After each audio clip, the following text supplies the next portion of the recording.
Hello and welcome to Literature and Cultural Identity, that is Imaginary Homelands, written by Salman Rushdie.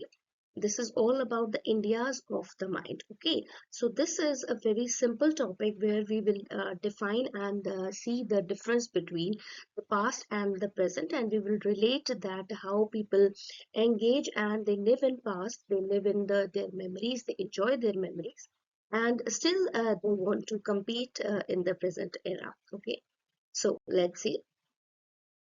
So when we see this introduction about imaginary homelands, this we can see that this is an introductory essay of Salman Rushdie, 1991 collection. It serves as a manifesto for the expatriate of a migrant writer. We can say this is a migrant writer who lives in India and he goes to another country, and there from there he sees the vision, and he remembers the memory of the previous country. Okay, so Rushdie explores the complex relationship between memory, identity and the physical location of home. यहाँ पर वो define करते हैं. He explains the idea that what exactly is home, कि घर हम किसको कहते हैं. So he posits that for those who live in exile, जो यहाँ से दूर जगह रहते हैं, the past is not a territory. वो कोई पुरानी चीज नहीं है कि जो आप छोड़ आए वो आपका था. No, that can be visited. आप वहां पर वापस जा सकते हैं, but a construct that must be imagined. लेकिन आपको सोचना पड़ेगा कि वो चीज वहां पर क्या है, वो imagination में आप उस चीज को create कर सकते हैं. So written while Rushdie was living in London, वो वहां पर थे. The essay reflects on the process of writing his epic, that is midnight children, जो उन्होंने वहां पर रहते हुए लिखा. अब इस ऐसे की इंपॉर्टेंस क्या है? Now this essay explores three major ideas. First is migrant sensibility, second is post colonial narrative, और तीसरा जो है वो यूनिवर्सल थीम है. ठीक है, सो पहले वाले पे अगर हम बात करें, when we see this migrant sensibility, it provides a theoretical framework. ठीक है, हमारे को एक थियोरेटिकल फ्रेमवर्क दिखाता है डिजाइन करके for understanding the double vision of the migrant, कि माइग्रेंट की डबल विजन कैसे होती है, जो पुरानी है और जो नई है. ठीक है, सीइंग द वर्ल्ड, वो पूरे संसार को देखता है फ्रॉम मल्टीपल पर्सपेक्टिव्स, अलग अलग नजरिए से, एक समय पर. ठीक है, बिकॉज ही जहां पर वो था वो वहां को छोड़ आया है, और जहां पर वो है तो वो उसमें नई जगह पर एडजस्ट करने की कोशिश कर रहा है. Second is post colonial narrative. Post colonial narrative का मतलब है it validates the use of broken और फ्रेगमेंटेड मेमोरीज. ठीक है, पास्ट में जो टूटी हुई जो हमारी यादें हैं, जो फ्रेगमेंटेड मेमोरीज हैं लिटरेचर के अंदर, वो आर्ग्यू करती हैं कि जैसे कि वो सच भी हैं, लेकिन वो हिस्ट्री भी हो चुकी है. ठीक है, but the universal theme says that bye focusing on India, अगर हम इंडिया के ऊपर फोकस रखें, तो ऐसे स्पीक्स टू एनी रीडर.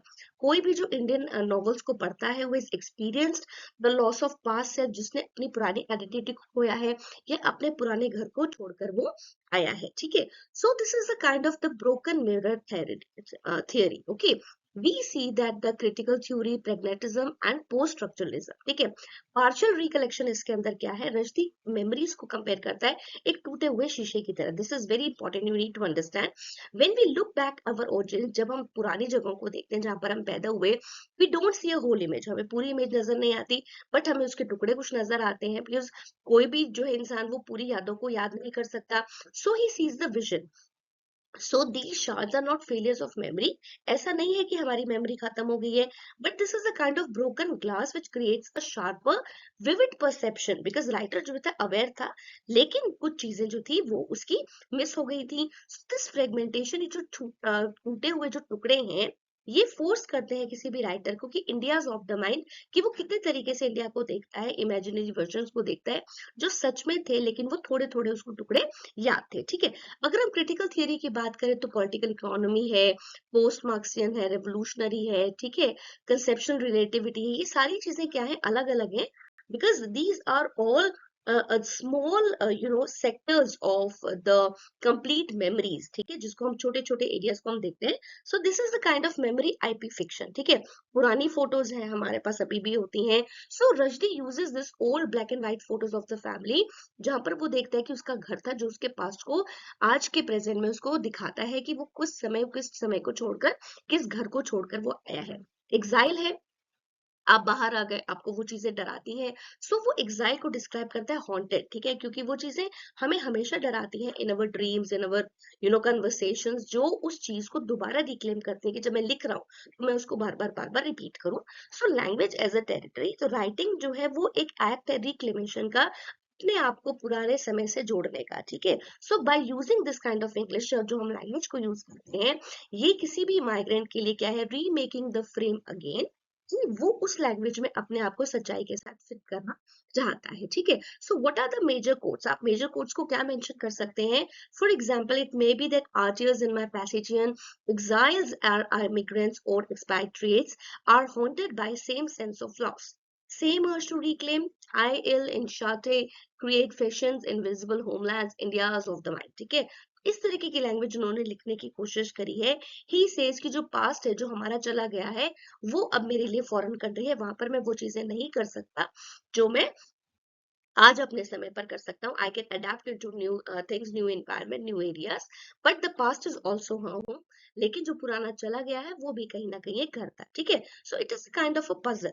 तो ये जिक्सॉ एनालॉजी है, इसको हम कहते हैं कि इमेजिनिंग योर चाइल्डहुड। आप अपने घर को जैसे देखते हैं तो वो कई टुकड़ों में टूटा है, ठीक है, लेकिन जब आप रहते हैं और जब उनको जोड़ देते हैं तो उनमें दरारें हैं, ठीक है। That is not a complete puzzle. Puzzle हमेशा क्या है, टूटे हुए टुकड़ों से ही फ्रेम होता है, ठीक है। So we need to draw the missing pieces.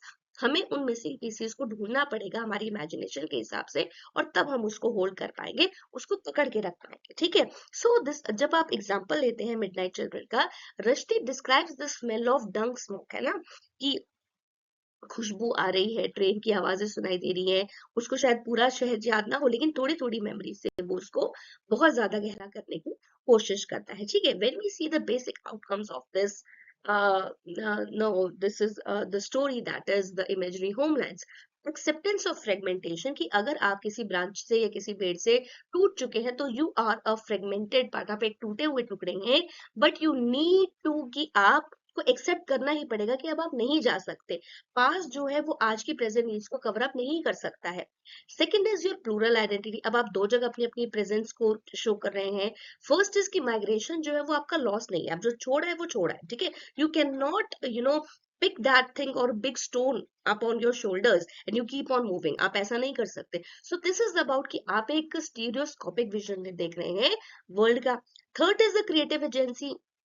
Writer को लगता है कि उसके पास एक राइट है कि वो अपनी हिस्ट्री को जो है वो रिपीट करे, लेकिन ऐसा नहीं है, उससे पर्सनल मीनिंग जो है वो नहीं आता है। So you need to understand the value and the importance of the present time where you are living, ठीक है। तो ट्रुथ अबाउट थ्रू फिक्शन, वो फिक्शन के द्वारा अपनी सच्चाई को पेश करना चाहता है। वो कहता है that Indias are more often truthful to migrants experience, ठीक है, कि इंडिया कैसा है माइग्रेंट के हिसाब से वो अलग है, लेकिन हिस्ट्री बुक में उसको अलग तरीके से दिखाया गया है, ठीक है। So this is the kind of thing. और अगर मुझे लगता है कि if you have any query regarding this, what kind of questions we can put on, हम लोग इसको नेक्स्ट वीडियो में शेयर डिस्कस कर सकते हैं। So thank you for today. Thank you.